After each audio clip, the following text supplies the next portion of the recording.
Well, it seems I now have a page on the CC Wiki. Guess it's time to make another commentary. But where to begin? Well, hello. Hi, YouTube. This is Melon Tart. Let's talk about MatPat. Yeah, I know. The guy's been beaten into the dirt by Manga Common and everyone else with a YouTube profile. But he made a video on a character I have to cover. Sonic. Oh my god, it just rolled the footage. I swear there's no pleasing you people. More ants to crush. I wonder if this world can offer me a real challenge. Hello, Internet! Welcome to Film Theory, where today, after 4 long years, we finally give this channel its rite of passage, a video dedicated to Sonic speed. You see, the first really big video that I ever did here on YouTube was over on the sister channel Game Theory, and was one dedicated to calculating Sonic's speed across his games. It was my first video to ever cross 100,000 views, in fact. And when I found him to just be a wee bit slower than the games advertise, it caught everyone by surprise and made a decent number of people angry. Well, that could be because you compared an 8-bit character from 1985 to a 16-bit character from 1991, who each run on a different console with different processing speed and power, but I'm sure that's not it. But today, I've got something that's maybe even more shocking. Say what you will about the Sonic movie's character design, like the fact that he looks like a grown man in a furry Halloween costume, or the fact that Sonic's teeth are literal nightmare fuel, or the fact that when you freeze it on this particular frame, it looks like he has a goatee, which is something that you can never unsee after this moment. Gee, thanks, MatPat. That's exactly what I needed. Okay, yes, I know I'm being a bit nitpicky here, but as a massive Sonic fan, I do have things to say about his statements later on. More ants to crush. I wonder if this world can offer me a real challenge. But today, I'm also going to prove to you that for as much as they got wrong in this trailer, there is one thing that they got absolutely right. Oh, you mean Jim Carrey as Robotnik? This is the single most accurate Sonic that we have ever seen. Compared to what? As of this recording, Sonic has had 6 different iterations, not including super forms or exclusive forms of certain games like the Werehog, as well as different voice actors. 7 if you count the as-of-yet unreleased redesign for the movie. Which Sonic are you comparing this to? Don't believe me? Stick around and get ready to be convinced. Now, while you, Internet, watched that trailer one time and then immediately went to bleach your brain, I have watched it no less than 50 times. And Okay, I know you say that you slow it down to frame by frame, but what does that have to do with anything? And furthermore, this is the first trailer. If you're planning on blowing my mind, this had better be good. how the electricity that Sonic generates just kinda appears everywhere for some reason. That it's not necessarily tied to the location that he just traveled through. Okay, you could make the argument that Sonic is generating static electricity by moving as fast as he does. Hell, in the trailer we see worn out shoes in piles. It's possible that Sonic moves so fast he is generating electricity by pure friction with the ground instead of fire. More ants to crush. I wonder if this world can offer me a real challenge.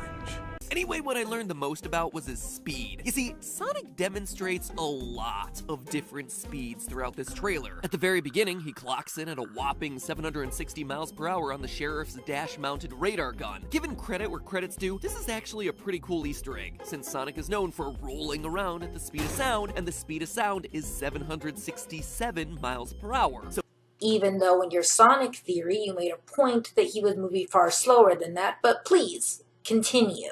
he is, in this scene, rolling around at the speed of sound. So the movie got that fact about Sonic totally right, and got everything else in this scene totally wrong. You see, Sonic running past a radar gun like that probably wouldn't return a speed reading at all. Speed guns shoot radio waves forward, which bounce off the target and back at the gun. Since Sonic is moving away from the gun, those bounced back waves would get stretched out. If Sonic was approaching the gun, those waves would have gotten compressed. This is called the Doppler effect.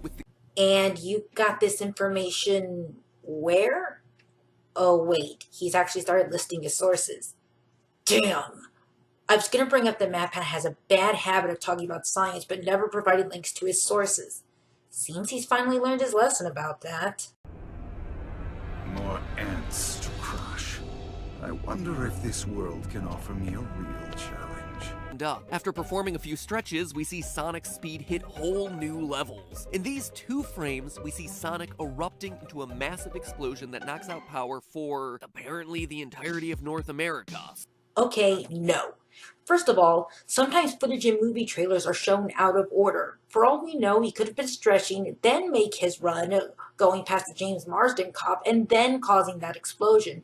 And furthermore, are you really trying to apply logic to a movie about a blue hedgehog who runs really, really fast while fighting Jim Carrey? By measuring the distance between the marks on the road, we can actually calculate what speed he's traveling prior to erupting into that massive explosion. Now, if you were to guess, if I were to ask you right now, how long is each individual dashed center line on the highway, what would you say? Think about that.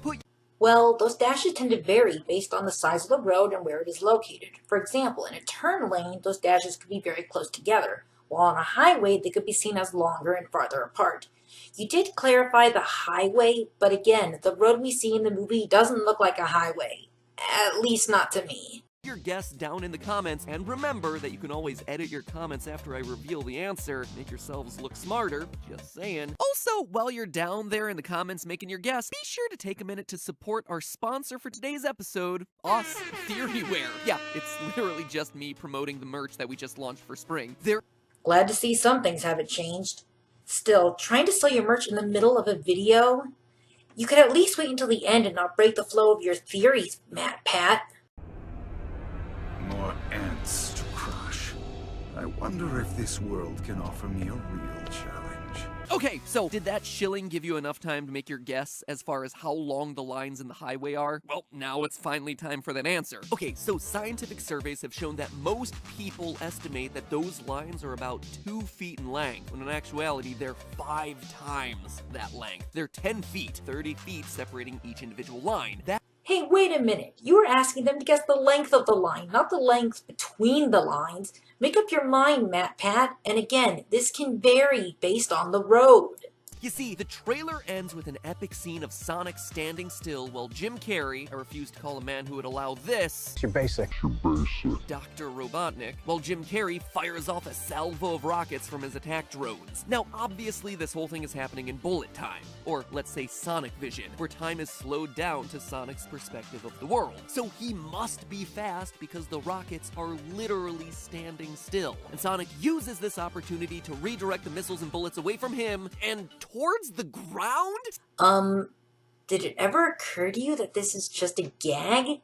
Hell, it may not even end up in the final movie. Some trailers have exclusive gags or lines that won't be in the movie. Knowing that Sonic is the size of a small child in the movie... Do you have your child in that bag? Well, technically, according to the Sonic X anime and the official Sonic Wiki, modern Sonic is 3'3", so that isn't entirely wrong, even if the scene you're referring to has some very uncomfortable implications. They actually estimate the size of each of these drones to be similar to this existing spherical drone that's 88 centimeters in diameter, or about 2.8 feet. And how exactly did you come to this conclusion? Well, yes, you could argue that you took modern Sonic's usual height into account, but since we don't know if this Sonic is still 3'3", you are merely guessing the size of that robot.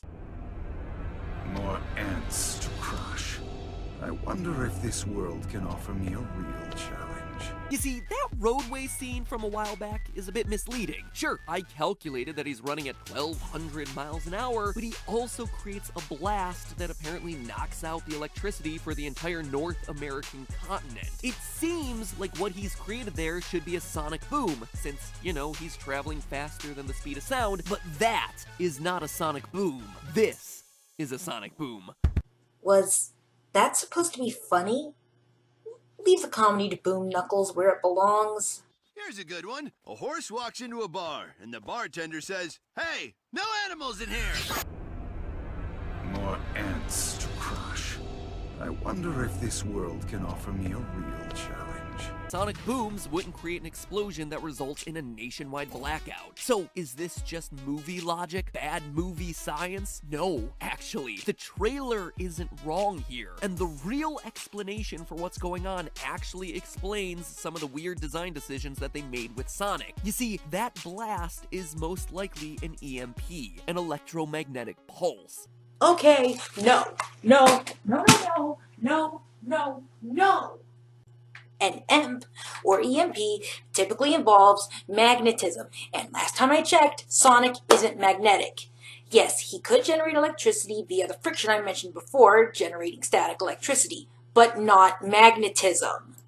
And with that, I go into my final thoughts. Ugh. MatPat, you have a really bad habit of jumping onto bandwagons and making theories on what's popular, even if it makes no sense. And making a theory after only one trailer does not help. If you want an example of a trailer theory done right, go watch the Sega Scourge's theory on Infinite. And as for you, MatPat, either wait until at least a second trailer drops or wait until the movie is out. Otherwise, this wasn't a film theory. It was a trailer theory.